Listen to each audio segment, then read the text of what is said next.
क्या आपने कभी सोचा है कि नया घर लेने की खुशी कभी डर में तब्दील हो सकती है? आज मैं आपको एक ऐसी कहानी सुनाने जा रहा हूँ जहाँ बचपन की मासूमियत और परिवार की खुशी एक अजीब और भयानक सच से टकरा गई। यह कहानी आपको इतनी हैरत में डाल देगी कि आप सोने से पहले ज़रूर सोचोगे कि आप अपने घर में सेफ हो कि नहीं। मेरा नाम है ज़ाहिर और मुझे हॉरर और क्रीपी स्टाइल वीडियोस बनाना बहुत पसंद है। अगर आपको भी इन सारे वीडियोस में दिलचस्पी है तो मेरे चैनल को ज़रूर सब्सक्राइब कीजिए। आज की एक कहानी हमें भेजी है हमारे सब्सक्राइबर रितेश ने। अगर आप भी चाहते हो कि आपकी कहानी मैं मेरे वीडियोस में बताऊं तो मैंने डिस्क्रिप्शन में एक ईमेल आईडी दिया है।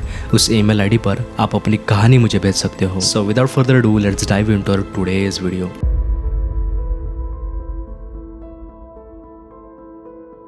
जब रितेश सिर्फ 6 साल का था तब उसके माँ बाप ने गुजरात के एक पटन शहर की कॉलोनी में एक नया घर खरीदा। घर बाहर से देखने में एकदम सपनों जैसा लगता था। 2 बेडरूम, एक सुंदर सा किचन, हॉल और एक छोटी सी बालकनी जहाँ से शाम के वक्त धूप की किरणें अंदर आती थी। लेकिन किसी को भी अंदाजा नहीं था कि इस दीवारों के पीछे एक भयानक राज छुपा है। नई जिंदगी का शुरुआत करने आई रितेश और उनकी फैमिली उस राज के इतने करीब थे कि वापस लौटना मुश्किल था। वास्तु पूजा के दिन कॉलोनी के लोग अजीब नजरों से रितेश के परिवार को देख रहे थे, जैसे कुछ जानते हो लेकिन बताने की हिम्मत किसी की बनी हो रही है। कुछ लोग तो चुपके से एक दूसरे के कान में कुछ फुसफुसा रहे थे जैसे कोई गहरा राज छुपा हो। तभी एक ओल्ड आंटी सफेद साड़ी में गेट के सामने आई। उनके चेहरे पर हाव भाव कुछ अजीब ही थे। उनके चेहरे पर एक अजीब सी मुस्कान थी जो इंसान को बेचैन कर दे। उन्होंने गुजराती में पूछा, અહીંયા તમે રહેવા આવો છો? શું ઘર તમારું છે? जब रितेश की माँ ने प्यार से कहा हाँ आंटी, ये घर अब हमारा है। तो आंटी ने कहा आ घर तुम्हारू नहीं। और बिना कुछ कहे वापस मुड़ गई। उस वक्त किसी को कुछ भी समझा नहीं, लेकिन उन शब्दों में घर में कुछ अलग दरवाजे खोल दिए थे, ऐसे दरवाजे जो कभी बंद नहीं होने वाले थे। रात को पूजा के बाद पूरा परिवार एक ही जगह हॉल में सो गया था क्योंकि फर्नीचर अभी प्रॉपर्ली सेट नहीं हुआ था। रितेश, उसका कजिन जयेश जमीन पर बिछे मैट्रेस पे सो रहे थे। रितेश की एक छोटी बहन भी थी जो कि एक न्यूबॉर्न बेबी थी। सब कुछ एकदम शांत था। तभी रात के करीब 2:30 बजे छोटी काव्या अचानक अपने खाट से गिर गई और वो सीधा जयेश के ऊपर आ गिरी। एक न्यूबॉर्न बेबी जो ठीक से पलट भी नहीं सकती, वो कैसे गिर सकती है? ऐसा लगा कि किसी ने उसे उठाकर फेंक दिया है। जयेश डर के मारे चीखा और सारे उठ के बैठ गए। रितेश की माँ ने तुरंत काव्य को उठाया, लेकिन उसकी आंखों में डर था, जैसे वो कुछ देख चुकी हो जो कह नहीं पा रही हो। उस पल से लेकर पूरी रात किसी की आंख नहीं लगी। घर के अंदर कोई था, कुछ था जो उनका इंतजार कर रहा था। सुबह जब सब उठे तब एक भयानक मंजर ने सबका खून सुखा दिया था। घर के मेन गेट के ऊपर वास्तु पूजा के दौरान जो तोरण लगाए गए थे वो फट गए थे, वो टूट गए थे और उसके ठीक नीचे एक काला कौवा मरा हुआ था और उसकी आंखें सफेद हो चुकी थी और उसके मुंह से खून निकल रहा था। ऐसा लग रहा था कि उसकी मौत अभी अभी हुई हो। रितेश की माँ तो उस दृश्य को देखते ही पीछे हट गई और रितेश खुद उस मुर्दे कौवे को देखकर एकदम डर सा गया। कॉलोनी के कुछ लोग गेट के बाहर से छुपकर देख रहे थे, जैसे उन्हें सब पता है लेकिन वो बोलना नहीं चाहते। उस दिन सबके चेहरे पर एक ही सवाल था, क्या हमने किसी डार्क साये के साथ अपनी नई जिंदगी की शुरुआत की है? जैसे जैसे दिन बीतने लगे वैसे वैसे हालत कुछ और खराब होती गई, चीजें और खराब होने लगी। एक रात रितेश को अचानक बाथरूम जाना पड़ा। घर में अंधेरा था लेकिन उसने हिम्मत करके लाइट्स ऑन की और अंदर चला गया। जैसे उसने अपना दरवाजा बंद किया वैसे ही एक जोर की आवाज के साथ दरवाजा अपने आप लॉक हो गया और तुरंत ही लाइट भी चली गई। अंधेरा गहरा था। रितेश ने चिल्लाना शुरू किया। उसकी चीखें घर के कोने कोने में गूंज उठी। मम्मी ने आवाज सुनते ही दौड़ लगाई और दरवाजा खोलने की कोशिश की, लेकिन दरवाजा जैसे किसी ने अंदर से पकड़ रखा हो। जब काफी देर बाद दरवाजा खुला रितेश बाहर आ गया और रितेश बाहर आते ही उनका बाथरूम का बल्ब नीचे गिर गया और उस बल्ब के सारे कांच के टुकड़े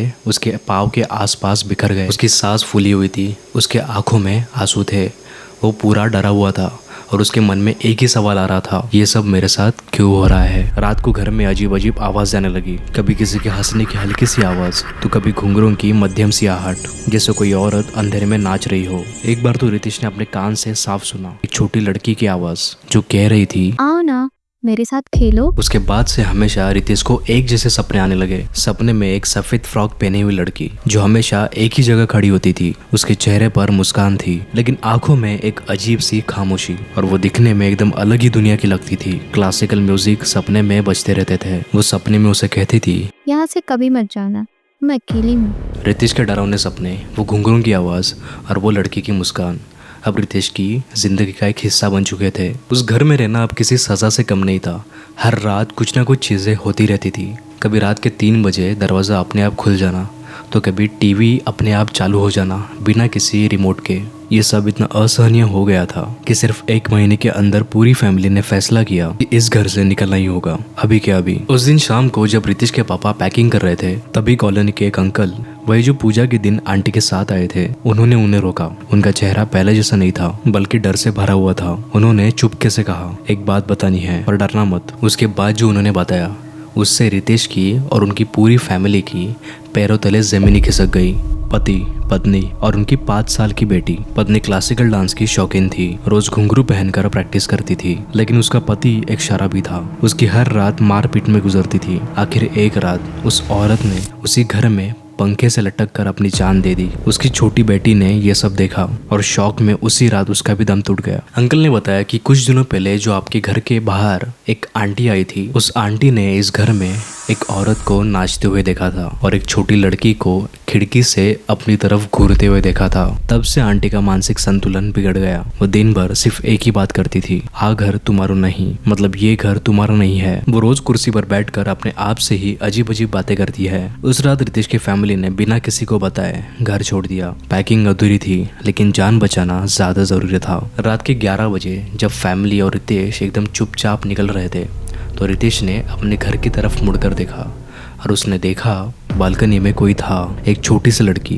वाइट फ्रॉक में, और वो धीरे धीरे हंस रही थी। रितेश की रातों की नींद उस एक मुस्कान ने छीन ली थी। उन्होंने आज तक कभी उस घर की तरफ मुड़कर नहीं देखा। आज भी रितेश जब इस कहानी को याद करता है, इस इंसिडेंट को याद करता है, उसके शरीर पर पूरे गूज़बम्स आ जाते हैं। कुछ घर नई शुरुआत के लिए नहीं, किसी की अधूरी कहानी पूरी करने के लिए होती है, लेकिन वो कहानी कभी पूरी नहीं हो पाती। एक लड़की और उसकी बहन गर्मियों की छुट्टियों में अपने दादी के पास रहने गई थी, लेकिन रात के समय अचानक एक सीटी की आवाज आने लगी। दादी ने झट से लाइट्स ऑफ कर दी और उन दोनों बच्चियों को सुलाकर एक बाइबल का पन्ना पढ़ते हुए कहा कि वो आया है, एल सिल्बन, एक ऐसा अर्बन लीजेंड जिसने गुस्से में आकर अपने ही बाप को मार डाला, और इतना ही नहीं, उसके बाप के मटन को पकाकर अपनी ही माँ को खिला दिया। मैंने इस अर्बन लीजेंड के ऊपर एक डिटेल में वीडियो बनाई है, मैं इस वीडियो को आपको ज़रूर रिकमेंड करूंगा। और अगर वीडियो पसंद आई हो तो इस वीडियो पर लाइक और कमेंट ज़रूर करना।